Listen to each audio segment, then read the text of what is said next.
जायचं असेल, परंतु एसटी कर्मचारी इतक्या संख्येने इथं उपस्थित असतील असं मला वाटलं नव्हतं. कारण पवारांचा प्रभाव जास्त असणारा जिल्हा आहे आणि त्यामुळं लोकांच्या मनामध्ये चलविचल होते. अरे जाऊ का नको, जाऊ का नको. आता इथं काय अशी लोक असतील फोटो काढून त्या संघटनेला पाठवणार, हे होता तो होता, आमका होता तमका होता. कोण खिडकीतनं बघणार, कोण इथून शूटिंग करणार, कोणाचे फोन चालू असतील. कारण संघटना या इतक्या भिकारचोट आहेत, अरे बापरे, त्याला काही लिमिट नाही.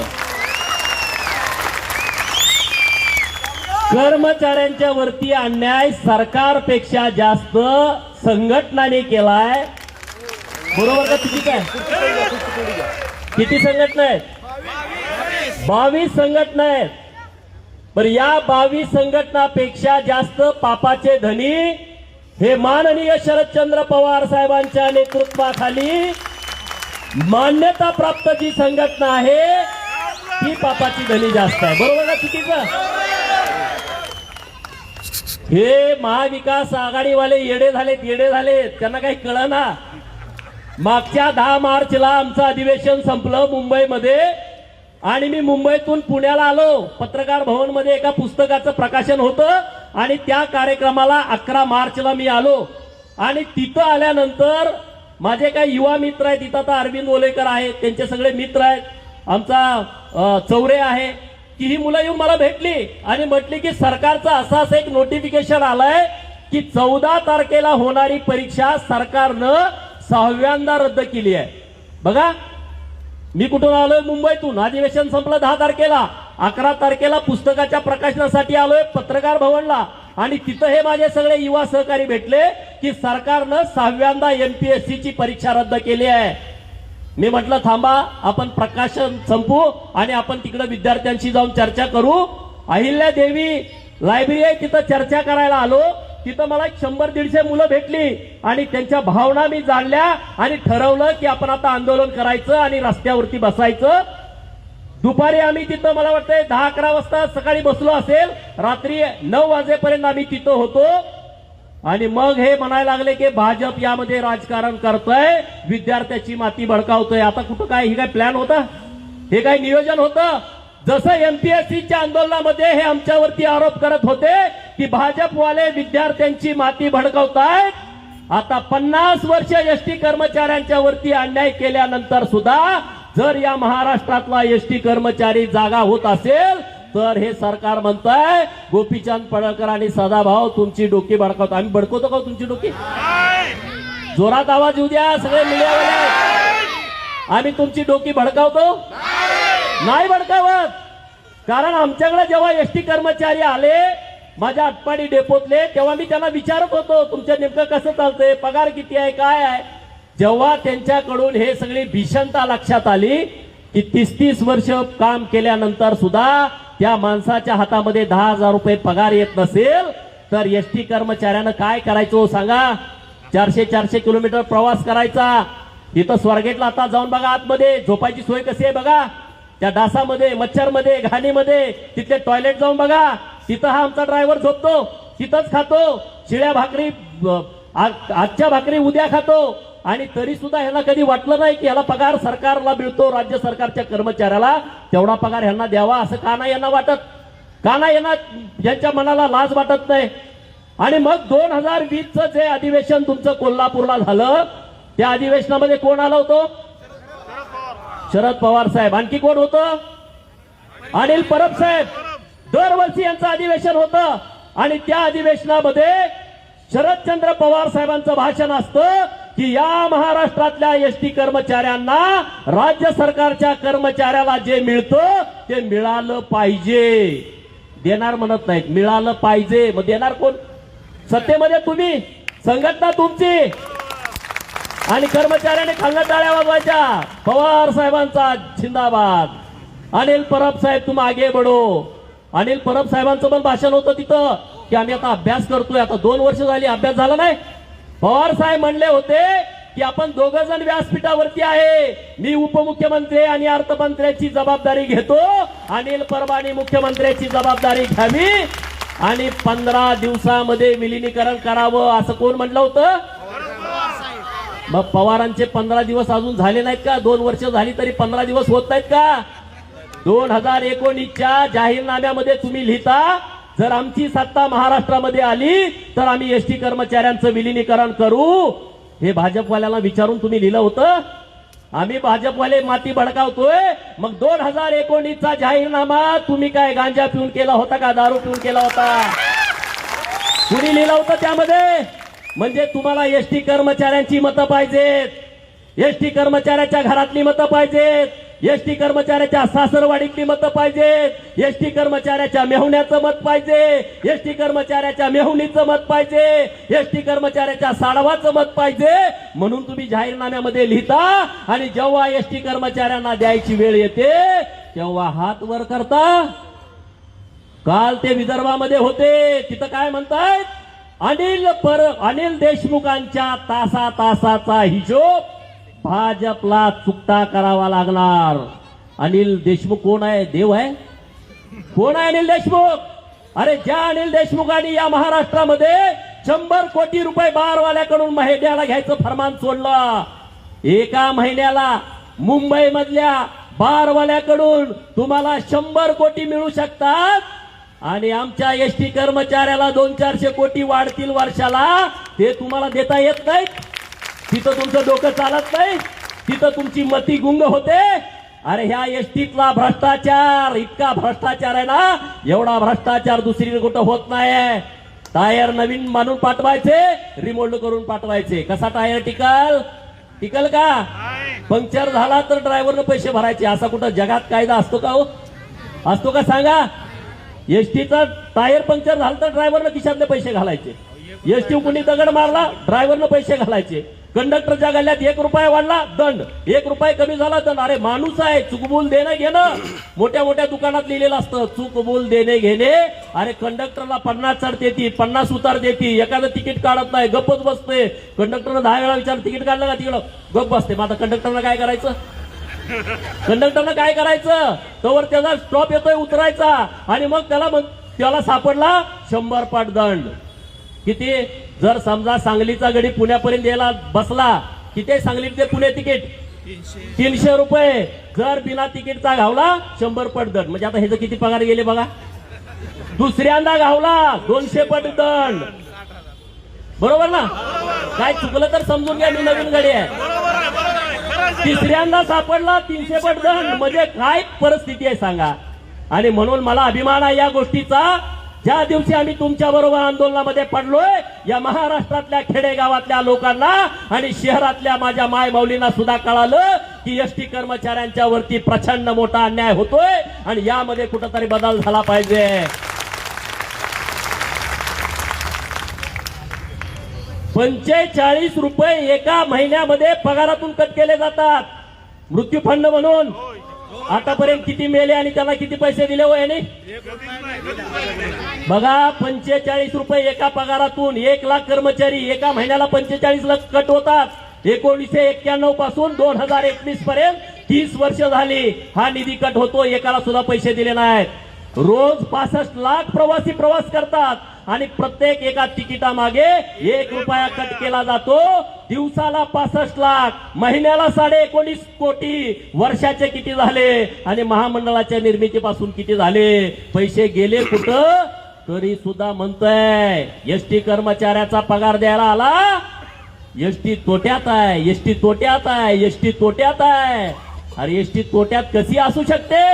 कर्मचाऱ्यांचा पगार द्यायचा म्हणलं का एसटी तोट्यात. आणि साफसफाई करायचं 450 कोटीचं टेंडर काढलं. पहिले तुमचे कामगार होते का नाही?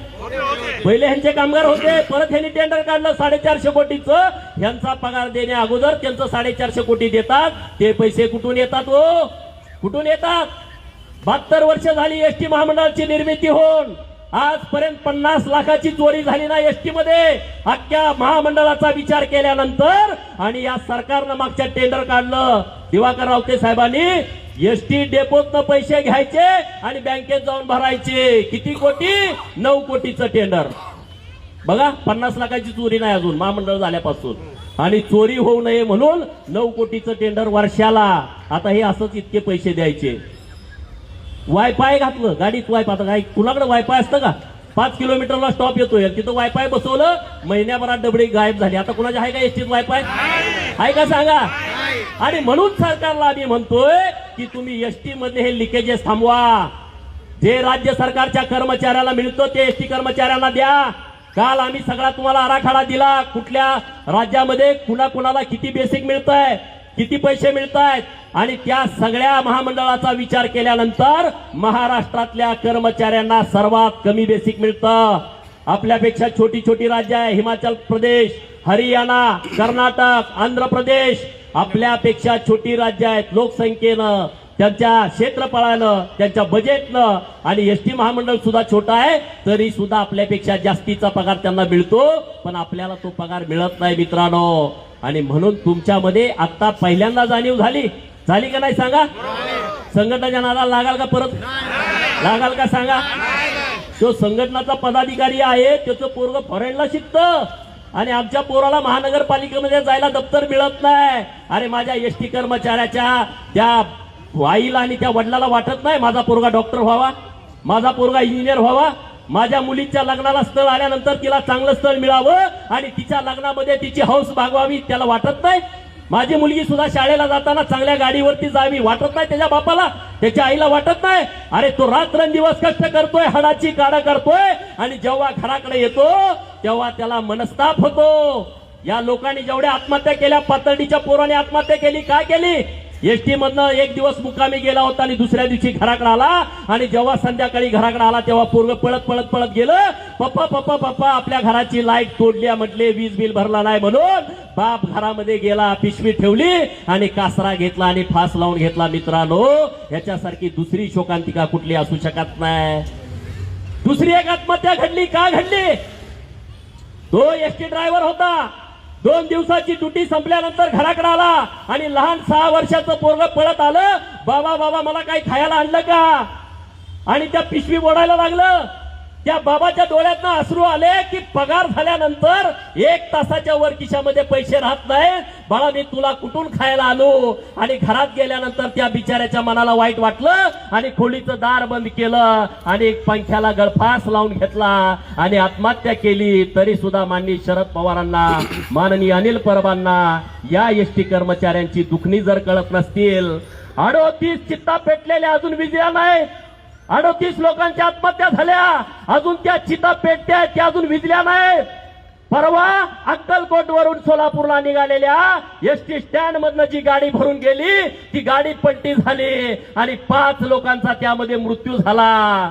म्हणजे अवैध वाहतुकीला सरकार पाठीशी घालताय, त्यांना ताकद देताय. 38 कोण जितकी लोक आत्महत्याग्रस्त झाली, पण सरकारच्या वतीने एखादा माणूस त्यांच्या घरी गेला नाही, महामंडळाचा एखादा माणूस त्यांच्या घरी गेला नाही. मुख्यमंत्र्यांनी 2 ओळीचं पत्र सुद्धा सांत्वनाचं त्यांना पाठवलं नाही. आणि आज जेव्हा मोदी साहेबांनी दिल्लीतून शेतकऱ्यांचे 3 कायदे मागे घेतले, मुख्यमंत्री महोदयांनी लगेच त्याच्यावरती प्रतिक्रिया दिली. पण 10 दिवस झाले आझाद मैदानावरती महाराष्ट्रातील मराठी पोरं, मुली, त्यांची लहान मुलं, माता भगिनी त्या मुंबईच्या आझाद मैदानावरती उघड्यावरती पडलेत. परवाच्या रात्री पाऊस आला, कालच्या रात्री पाऊस आला, तिथं काही सुद्धा नाही आहे, कागद टाकू दिला नाही, तंबू टाकू दिला नाही. सगळेजण आम्ही तिथं पावसामध्ये झोपलो. पण उद्धव साहेबांचं मराठीवरती प्रेम असताना, मराठीवरती राजकारण मुंबईची महानगरपालिका घेणाऱ्या महानगरपालिकेच्या समोर हजारो लोक उघड्यावरती झोपली. परंतु हे मराठीचे जे मालक आहेत ते त्या मैदानाकडे चौकशी सुद्धा करायला आले नाहीत मित्रांनो. म्हणून जागा होण्याची वेळ आली आहे. तुम्ही चिंता करू नका, आम्ही तुमच्या बरोबर आहे, ताकदीनिशी आम्ही तुमच्या बरोबर आहे. त्यांनी निलंबन पाठवू द्या, त्यांनी सेवा समाप्तीचं नोटीस पाठवू द्या, त्यांना काय करायचं करू द्या. पण अनिल परब साहेबांना मी सांगतो, तुम्ही यांना सेवा समाप्तीचं नोटीस पाठवताय, पण हेच 1,72,000 या सरकारची सेवा समाप्ती केल्याशिवाय राहणार नाही. कारण इतका माज आणि इतकी सत्तेची मस्ती कामाची नसते. इतक्या सगळ्या जर घोटाळे तुमच्या महामंडळामध्ये असतील, मी त्या यांत्रिकी विभागातल्या पोरांना जाऊन भेटलो की तुम्हाला मटेरियल कसं येतं, ते मला पॅकिंग नवीन येतं, मटेरियल जुनं असतं. आटपाडीत जर गाडीला लावलं तर ती गाडी मुंबईत आटपाडी येईल याची गॅरंटी नसते. पण एखाद्या दिवशी जर आमच्या विभागाकडे जर मटेरियल नसेल तर आम्ही खासगी दुकानात आणतो. ते मटेरियल टाकल्यानंतर 4 वर्ष जातं, त्याला काही होत नाही. डिझेल इंजिन गाड्या किती पॅक झालेत, इंजिन मध्ये डिझेल मिसळून तुम्ही देता, कसं ते गाडी चालल? आणि त्या ड्रायव्हरच्या सीटची तर सिस्टीम लय खतरनाक आहे. तो झोपल म्हणून ती सीटच चांगली करत नाहीत. तो धडा धडा धडा 14 तास इकडे तिकडे पळतो, त्याला काय सोय नाही, त्याला काही सुविधा नाही. आणि बँकेचा तर घोटाळा त्याच्यापेक्षा वेगळा तुमच्या. एकदा 2 लाख कर्ज काढलं का रिटायर होऊस तर ते फिटतच नाही. 2 लाख कर्ज काढलं तर रिटायर होऊस तर फिटत नाही. नुसतं फिटत नाही नव्हे, तो बँकेचा अधिकारी ह्यांना हिशोबच देत नाही. देतो का हिशोब? देतो का हिशोब? मग हे पवार साहेबांना माहित नाही इतका मोठा अन्याय चाललाय, इतका मोठा अत्याचार चाललाय. अरे त्यांचेच बँक आहे, 2000 कोटीची बँक आहे. आमच्या सांगलीमध्ये प्राथमिक शिक्षकांची बँक आहे 400 कोटीची. एखाद्या कर्मचाऱ्याचा मृत्यू झाला तर 30 लाखापर्यंत कर्ज त्याला माफ करून टाकतात. एखाद्या कर्मचाऱ्याचं कर्ज नसलं तर 400 कोटीची बँक त्यांना 5 लाख रुपयाची मदत देते. आणि 2000 कोटीच्या ठेवी असणारी बँक 1 रुपयाची तुम्हाला मदत देत नाही. 38 भावाच्या आत्महत्या झाल्या, एकाच्या घरी सुद्धा ह्यांनी 5 रुपयाची मदत दिली नाही.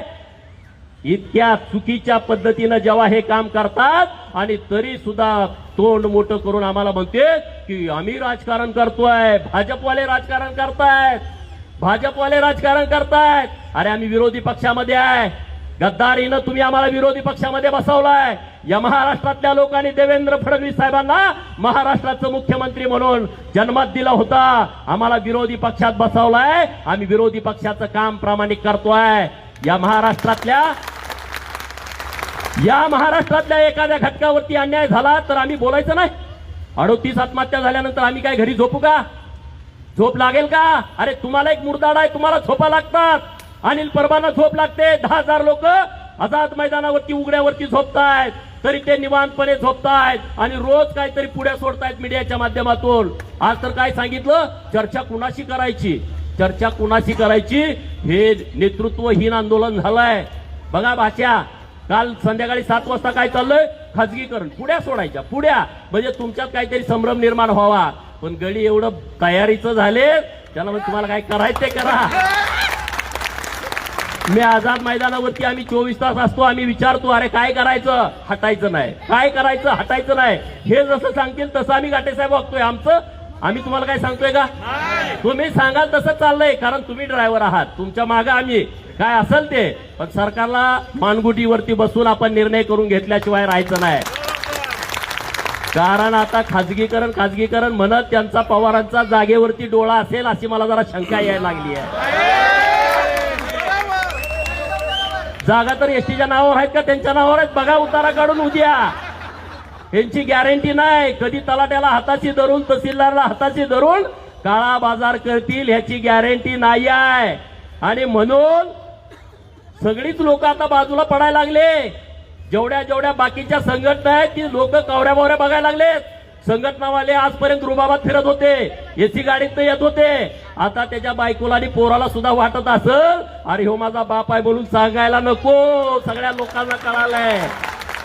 आता वाटत असेल का नसेल, आतापर्यंत मिजाशीच राहिले. आमचे पप्पा साहेब आहेत मोठे. अरे तुझा पप्पा कंडक्टर आहे, तो रुबाबात राहतोय, 50 लाखाच्या गाडीत फिरतोय, त्याचा वाढदिवस आला का 50-50 रुपये गोळा करतोय. वाढदिवस याचा 50 रुपये तुमचे, 1 लाख लोकांचे 50 लाख, म्हणजे वाढदिवस सुद्धा वर्षातनं 4दा करत असतील मला वाटतं. ह्यांची शक्यता सांगता येत नाही. आणि त्यामुळं न्यायाच्या बाजूने आम्ही आहोत. तुम्ही चिंता करू नका. यांना सत्तेचा किती माज असू द्या, यांना मुंडक्यावरती आम्ही उभं केल्याशिवाय राहणार नाही. जोपर्यंत निर्णय होत नाही तोपर्यंत आझाद मैदान सोडत नाही. एक दिवस पण असा नाही की आम्ही तिथं मुक्कामी नाही. काय कोण तुम्हाला म्हटलं आम्ही जातोय निवांत हॉटेलला झोपतोय, तिथं त्यांना झोपवतोय? तिथंच आम्ही झोपतोय. माझ्यावरती तिकडे केस घातली 307ची. 10 तारखेचा आंदोलन पुकारल्यावर माझ्याच गाडीवर दगड टाकली आणि माझ्यावर 307ची केस. अरे म्हटलं घाला, दुसरं तुम्ही काय करू शकता? पवारांना जेव्हा वैचारिक दृष्टिकोनातून उत्तर देता येत नाही तेव्हा ते ठोकाठोकीची भाषा करतात. कारण आतापर्यंत त्यांनी तेच उद्योग केलेले आहेत. आणि आता त्यांचं पापाचा घडा भरलेला आहे, तो आता कधी ना कधी लवणणार आहे. तुम्ही चिंता करू नका. आणि म्हणून पुणेकरांनो, महाराष्ट्राचा सेंटर आहे पुणे. इथल्या महिलांचं मला अभिनंदन करायचं आहे. ज्या दिवशी 28 तारखेला मध्यरात्री संप केला त्या दिवशी आणि 29 तारखेला मला महिला फोन करत होत्या की आम्ही 40 जण इथं थांबलोय, 50 जण इथं थांबलोय, आम्ही गाड्या बाहेर सोडत नाही. आणि सगळीकडे महिलांनी खूप चांगल्या पद्धतीनं नेतृत्व केला. आज आझाद मैदानावरती शेकडो महिला तिथं बसून आहेत, लहान लहान मुलं आहेत आणि निश्चितपणे या सरकारकडून न्याय मिळवल्याशिवाय राहणार नाही. ते काहीतरी अफवा उठवत आहेत की अरे हे शक्य आहे का, अमका आहे का, तमका आहे का. अरे टॅक्सच 51% जातो का नाही? डिझेल टॅक्स, टोल टॅक्स, प्रवासी कर किती जातात ह्याच्यावरती विचार करण्याची गरज आहे. म्हणून आम्ही विरोधी पक्षाच्या वतीनं माननीय देवेंद्र फडणवीस साहेबांनी माननीय अनिल परब साहेबांना काल सोल्युशनही सांगितलंय. नुसतं आम्ही विलिनीकरण करा नुसतं बोलत नाही, ते कसं करायचं, कसं करू शकता हेही आम्ही सरकारला सांगतोय. त्यामुळं एसटी कर्मचाऱ्यांचा विषय हा भारतीय जनता पार्टीला कधीच राजकारणाचा विषय असू शकत नाही. दुसऱ्या कुणाला असेल तर त्याच्याशी आमचं देणं घेणं नाही. बरं आम्हाला काय पळायचे, आम्ही काय पावती फाडणार आहे का तुमची परत? आमची काही संघटना आहे का? आमचं दुकानच नाही. त्यामुळे तुम्हाला माल घ्या आम्ही म्हणू शकत नाही.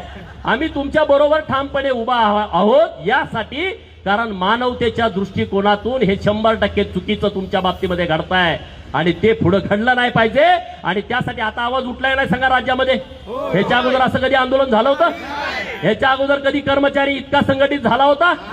एवढ्या वेळा जर संघटनानं धमकी घातली तर तुम्ही कामावर गेला नव्हता, असं कधी झालं का? साहेब नुसतं बोलला तर तुम्ही लगेच पळायचा. आता साहेब सुद्धा काय काय आत्मा आपल्या बरोबर आहेत. परवा काही लोकांनी तिथे येऊन पाठिंबा दिला. साहेबांना सुद्धा पगार किती आहे? त्यांना फक्त 3 स्टार आहेत, पगार तुमच्यापेक्षा जास्त नाही. ड्रायव्हर कंडक्टर जे सिनियर आहेत त्यांच्यापेक्षा जास्त त्यांना पगार नाही आहे. त्यांना सुद्धा आतून वाटतं हे झालं पाहिजे, पण न लढता झालं पाहिजे. ते खुर्चीवर बसणार, तुम्ही लढा म्हणणार, तुम्हाला निलंबन, तुम्हाला सेवा समाप्ती नोटिसा देत नांदेडचे एक अधिकारी आहेत तुमच्या जिल्ह्याचे, त्यांनी पहिल्यांदा 40 जणांना निलंबित केलं आणि दुसऱ्या दिवशी जेव्हा त्यांच्यावरती दबाव आला तेव्हा त्यांनी स्वतःचा राजीनामा दिला. मी कर्मचाऱ्यांच्या वरती अन्याय करणार नाही आणि मी महापाप करणार नाही. त्या अधिकाऱ्याचं आपण अभिनंदन केलं पाहिजे. अनेक डेपो मॅनेजर येऊन आझाद मैदानावरती भेटले आणि यातून काय मार्ग काढायचा त्यांनी सुद्धा आता आम्हाला काही टिप्स दिलेल्या आहेत. त्यामुळे तुम्ही चिंता करू नका. धीरज घाटे साहेबांचं मी मनपूर्वक अभिनंदन करतो, कारण एमपीएससीच्या आंदोलनामध्ये सुद्धा ते आमच्या बरोबर दिवसभर होते. जगदीश मुळक साहेब आमच्या बरोबर दिवसभर होते. सिद्धार्थ शिरोळे साहेब आमदार तेही तिथं होते. जेव्हा आम्ही 10-12 तास तिथं बसलो होतो तेव्हा हा भल्या मनाचा माणूस यांच्यावरती आमच्या बरोबर केस झालेले आहे. रात्री 2 वाजेपर्यंत आम्ही पोलीस स्टेशन मध्ये होतो शिवाजीनगरच्या. त्यामुळे आम्हाला आत आणि बाहेर हे काही नवीन, आमचं काही घरी कामच नाही. पूर्ण वेळ आम्ही मोकळा गाडी आहे. त्यामुळं काही चिंता करण्यासारखं नाही. 24 तास आम्ही तुमच्या सेवेमध्ये आहोत. आम्हाला यातून काही मिळवायचं नाही, पण तुम्हाला न्याय मिळवून द्यायचा ही भारतीय जनता पार्टीची भूमिका आहे आणि निश्चितपणे तो मिळाल्याशिवाय राहणार नाही. तुम्ही संघटित राहावा, एकजूट राहावा. जे अजून आजूबाजूला आहेत, बाहेर आहेत, त्यांना समजावून सांगा की सगळे यामध्ये सामील व्हा. आणि तुम्हाला जोपर्यंत सरकार नमत नाही, सरकार जोपर्यंत तुम्हाला लेखी आदेश देत नाही तोपर्यंत हे आंदोलन माघारी घ्यायचं नाही, असं सगळ्या कर्मचाऱ्यांची भावना आहे. आणि त्या भावनेसोबत आम्ही सगळे भारतीय जनता पार्टीचे सगळे राज्यातले पदाधिकारी तुमच्या सोबत आहोत. तुम्ही चिंता करू नका. अन्याय कधीतरी संपत असतो आणि तो अन्याय तुमच्यावरचा संपण्याची ही आता एक वेळ आलेली आहे. महाराष्ट्रातल्या समाज व्यवस्थेमध्ये एसटी वरती प्रचंड विचार मंथन या आंदोलनामुळे झालेलं आहे.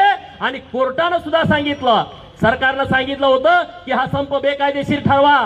सरकारनं सांगितलं होतं यांना डेपोच्या 100 मीटरच्या परिसरामध्ये येऊ देऊ नका. आणि तेव्हा माननीय कोर्टाने सरकारला विचारलं की या संपकऱ्यांनी काय तुमचं नुकसान केलंय का, ह्यांनी काय तोडफोड केल्या का, ह्यांनी कुणाला मारहाण केल्या का. तेव्हा सरकारच्या वतीनं सांगितलं हे आंदोलन शांततेत चालू आहे, ह्यांनी काही तोडफोड केलेली नाही. तेव्हा माननीय उच्च न्यायालयाने सांगितलं की हा संप देशातील लोकशाहीला एक आदर्श घालून देणार आहे आणि इतक्या शांततेत चाललेल्या संपाला आम्ही बेकायदेशीर ठरवू शकत नाही. हे या महाराष्ट्रातील कर्मचाऱ्यांचं यश आहे. परत एकदा तुम्हाला मी मनपूर्वक खूप खूप शुभेच्छा देतो. काही चिंता करू नका. तुमच्या बरोबर वकील गुणरत्न सदावर्ते साहेब आहेत, त्यांच्या मॅडम आहेत जयश्री पाटील, आणि आम्ही भारतीय जनता पार्टीचे सर्व कार्यकर्ते तुमच्या बाजूला ठामपणे उभे आहोत. ही लढाई आपण लढू आणि जिंकू. आत्महत्या तुम्ही हात जोडून सांगतो करू नका, कारण लढल्याशिवाय आपल्याला काही मिळणार नाही आणि लढण्यासाठी आपल्याला जगावंच लागेल, मरून न्याय मिळणार नाही. म्हणून परत एकदा हात जोडून विनंती करतो, आत्महत्या तेवढ्या कुणी करू नका. आम्ही तुमच्या सोबत आहोत.